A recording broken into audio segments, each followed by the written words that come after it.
Hey everyone, how are you doing? My name is Otto and welcome to the channel.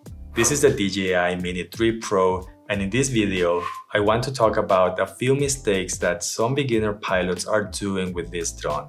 Having obstacle avoidance sensors is great, but some users are forgetting or don't know that there are some limitations that the Mini 3 has with these sensors. For example, if you're flying in a sport mode, obstacle avoidance is not going to work.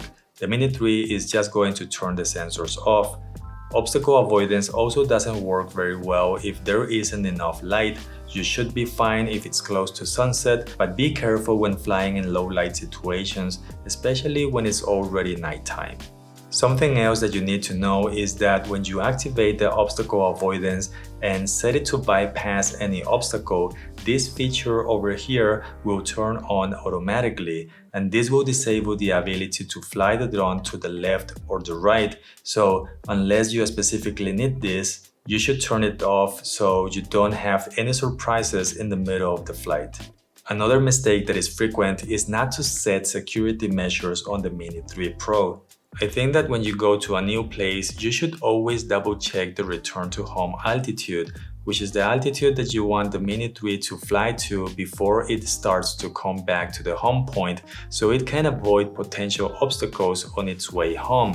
Now, it doesn't need to be set to the highest possible altitude, as this will just increase the battery power that it needs to return home. So just make sure that it's high enough to avoid obstacles on your current location. Now, since we're changing that setting, it is also a good practice to set the maximum distance and altitude for the Mini 3 Pro. Something else that needs to be set the first time that you fly the Mini 3 Pro is what is it going to do if the signal to the controller is lost? There are many things that can happen, like interference, the battery on the controller dies, or the operating system freezes and you have no way to control the drone. So here in the settings, under Advanced Safety Settings, you can select one of these three options, which are Return to Home, Descend, or Hover. In my experience, selecting Return to Home for most cases is going to be the best option. The next mistake is related to the gimbal cover. You need to take care of the gimbal, and if you're not using the drone or if you're going to carry it from one place to the other, always use the Gimbal Protector. And also remember not to turn on the Mini 3 when the gimbal cover is placed on the drone, as this can cause problems to the gimbal itself. Using auto settings is good for beginners, but if you want to take the next step to shoot better videos, I suggest that you learn a bit more about the Pro settings to take advantage of what you can do with the Mini 3 Pro. So learning about the white balance, the ISO, the shutter speed, and how to apply the 180-degree rule is going to be very beneficial. If you are going to use the 180-degree rule, you're going to need ND filters for that. My advice is to make sure that you buy high-quality ND filters that will not mess around with your video quality.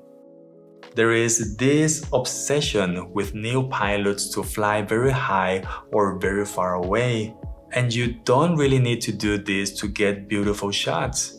And besides, if you fly too far away or too high, you are just going to waste precious battery life. The other mistake that I often see on new pilots is that when they make a video, the movements are a bit too jerky, or they are trying to move the drone to pan everywhere. Like, hey, I'm flying on a straight line and then, oh, I want to turn to see that thing over there, but then I see something on the opposite side and, well, it just doesn't look so good.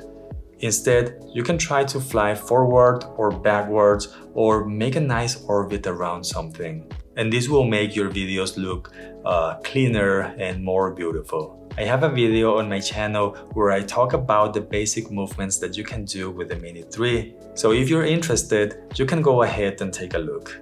I've seen quite a bit of videos where some pilots are taking off from the ground, and they show a slow motion video where you can see all the dust being lifted by the Mini 3. And I'm not going to lie, those videos, they look good, but all that dust is going inside your drone.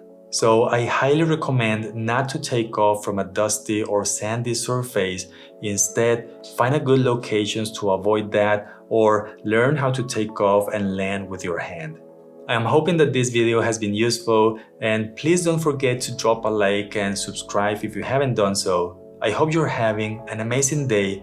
My name is Otto, and I hope to see you in the next video. Bye.